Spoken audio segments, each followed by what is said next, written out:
Samantala, mangiyak-ngiyak na ho ang ilang residente na walang tubig sa Barangka, Mandaluyong. Ang iba, hindi na ho pinapasok sa eskwela ang mga anak nila.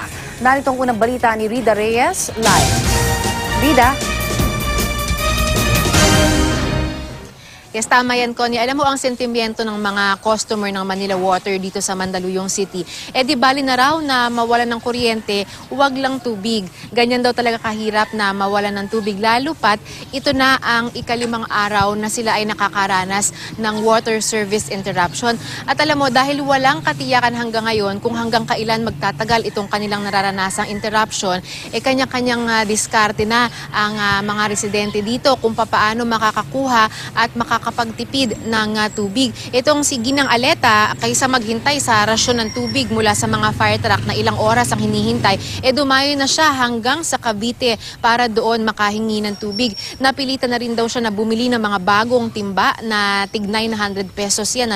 Gayong 400 pesos lang naman daw dapat ang normal nitong presyo. Ito namang si Ginang Leonila naman, yung naka-green, mangiyak-ngiyak na yan kanina kasi nakatulugan daw niya ang paghihintay sa rasyon ng tubig dahil sa sobrang kapuyatan sa nakalipas na 4 na araw. Nangangamba siya ngayon dahil wala ng laman ang kanyang mga timba at hindi niya alam kung saan kukuha ng tubig. Kaya naman, pinag-absent na lang daw niya sa eskwela ang kanyang 2 anak para matugunan ang paghahanap ng tubig na kanilang magagamit. So, Connie, ilan lang yan sa mga examples para ipakita kung gaano kahirap para sa ating mga kababayan na customer ng Manila Water ang mawala ng tubig, lalo pat hindi lang 1 araw kundi 5 araw na. At ang sabi nga nila, mas mahirap pa daw dyan yung hindi mo man lang alam kung kailan ba matatapos itong kanilang pagdurusang ito. Connie. Maraming salamat, Rida Reyes.